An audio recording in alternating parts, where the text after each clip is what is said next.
Hi, welcome to Bipolar Boxing Picks. This is Nick. This weekend we got Vasiliy Lomachenko versus Devin Haney.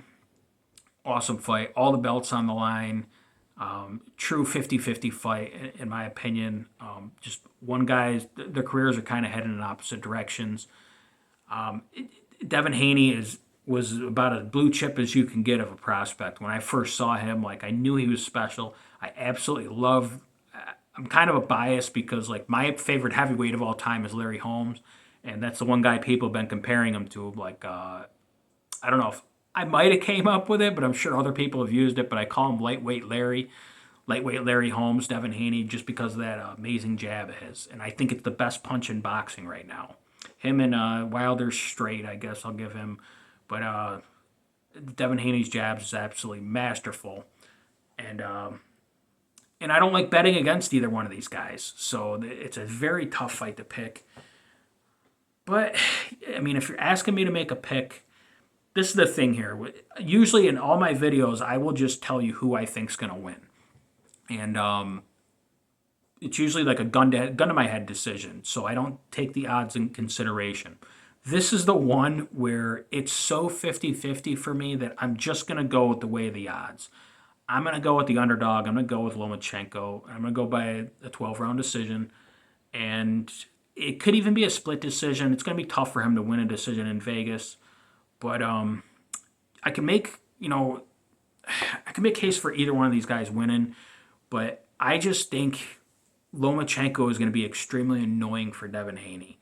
Now, Devin Haney could do the exact opposite, and he could be a very annoying to Lomachenko with just his jab and hold, jab and hold, jab and hold. He could do that all night. I wouldn't be surprised, and he could win an easy decision. I just don't think he's going to do that, and I think Lomachenko is quick enough that when he decides to dart in, he's going to get past that jab. Lomachenko's made his whole life he's been fighting to get past jabs because he's a smaller fighter in a lot of his fights.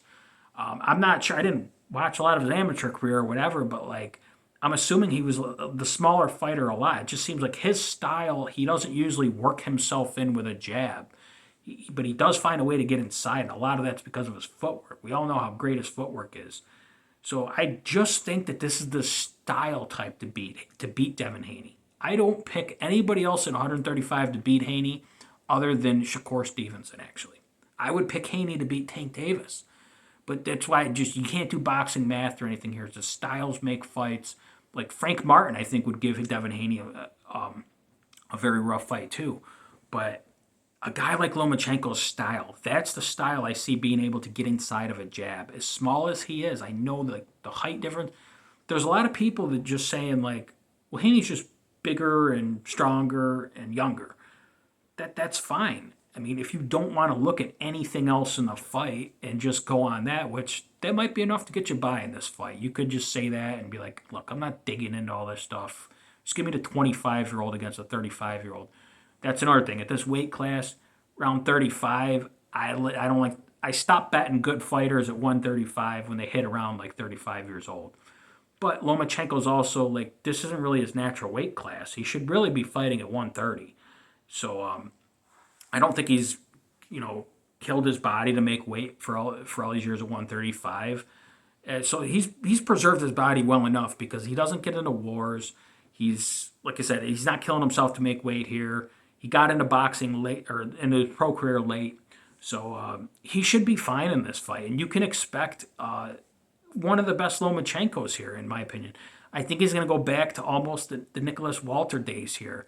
And we could be seeing a pretty dominant performance and just kind of putting himself back on the map and be like, dude, what are you guys talking about? I understand I didn't look that great against Jermaine Ortiz. I still won the fight, but I'm giving Lomachenko the benefit of the doubt that I know what I saw, that run that he had, and I know the greatness that I saw in him. And I think it's still there. So I'm giving the benefit of the doubt to say that he's got at least two good performances left in him if he wants to, and he's fighting at the highest level he can possibly fight at right now. So it's not going to be like a Jermaine Ortiz letdown. Teofimo Lopez, just bad calculations. I know he said he had an injury in that fight too. His shoulder was a little messed up. So I'm just giving him the benefit of the doubt for those few things. And Lomachenko said earlier this week, he's like, I still see myself as an undefeated fighter. I do too. Like we all know that bullshit with the Slido fight, his second fight of his career down in Texas there. But and then the Teofimo Lopez fight, like, yes, I scored the fight for Lopez or whatever, but Lomachenko, I don't know what it was or whatever, brain fart or whatever, but like he just turned it on around too late. But Lomachenko won the clearest rounds in that fight.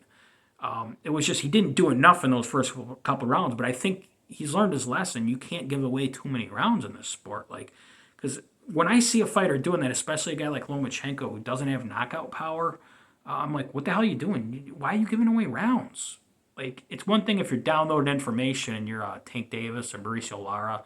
Lomachenko's not like that. So when you box to win rounds and that you win decisions, like you don't give away the first 4 rounds in a fight ever. So I think he's smart enough to where he's going to start earlier in this fight, and it's probably still going to be the first 2 rounds or so he gives away, but that's going to be more to just get the distance, gauge the distance of Haney's jab, see how good it really is. But I think when Lomachenko decides to dart in, like all it's going to take is 3 or 4 of those dart in, throw a 3-punch combination and out. And hey, if one of those punches lands, that's going to be more eye-catching to the judges than Haney's jab, dance around, jab, hold. Lomachenko, I mean, he puts his foot on the gas. I think he's going to be the one that actually outvolumes Haney in this fight because that's just the way I see the fight going. I see Lomachenko being on the front foot more than a lot of people expect him to, I think, because with Haney's jab, it's hard to not be on your back foot all night. But I just think Lomachenko's style, his footwork is so great, and I think that's what you're going to need to beat Devin Haney. You're going to have excellent footwork. And I think Lomachenko's got it, and I think that mixed with his speed, you don't have to knock out Haney, but I think he's going to find out a way to win 7 rounds somewhere in there. So, but I wouldn't be surprised if the fight's a draw. It's going to be very close because, especially with it being in Vegas, the judges are going to favor Haney. So that's another reason. But like, just where the odds are in this fight, give me the dog. Take a chance with Lomachenko here. Take a flyer, plus like 250 or whatever. Take a chance because like there's nothing else to bet in this fight really. Like I don't understand why you'd want to lay like minus 325 with Haney. I don't understand. You can't take the over-under because the over at 10.5 rounds, I think, is minus 700 or something like that. So you can't really take that. So, yeah, just give me the dog here because it really is a 50-50 fight. And this fight will tell us a lot about the future of this division here. And, I mean, Haney loses. He doesn't move that far back. And to be honest, people probably be calling him out because they'll say he got exposed or whatever. But he's still going to be there for top fights. If Lomachenko loses, he's done. He don't got no more runs in him left at 135. He could still get a big money fight here and there. But, I mean, that's about it. So this is his last hoorah. So, like I said, I'm giving him the benefit of the doubt that he still has some of that greatness left in him. Because, I mean, let's be honest. Like, for my eye test alone, like that run that he went on with Walter Rigondeaux and all them, and even before that with like Gary Russell Jr., that's one of the top 5 runs I've seen in my life. And as far as like the greatest fighters I've ever seen with Floyd, Roy Jones, Manny Pacquiao, Sugar Shane Mosley back in the day, I caught the edge of Pernell Whitaker's career. Vasiliy Lomachenko's right up there with that skill set. So I'm not laying the wood against this guy. Like that greatness, I believe, is still there at 35 years old. So I'm giving him a chance in this fight, and what the hell? I wouldn't recommend throwing a lot of money on this fight either way, but let's just take the dog here.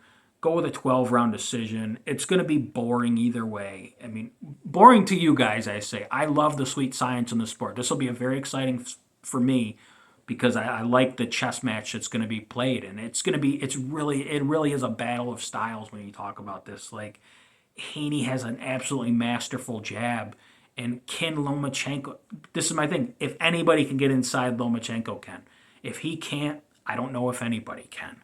But this is the one style I think that could beat Haney's style, so that's the only reason I'm really taking him.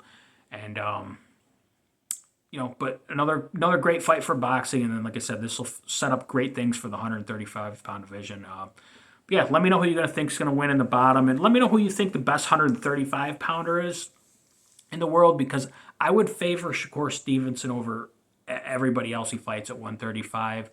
But you can make an argument for either one of these guys. You can make an argument for Tank Davis. You can make an argument for Frank Martin. I know nobody talks about him, but what he showed in his last fight, he's up there with everybody else. Keyshawn Davis, I think, is at that weight class. Like, there's a lot of great fighters at 135. But let me know who you think the best fighter is at 135, and let me know who you think's going to win this fight.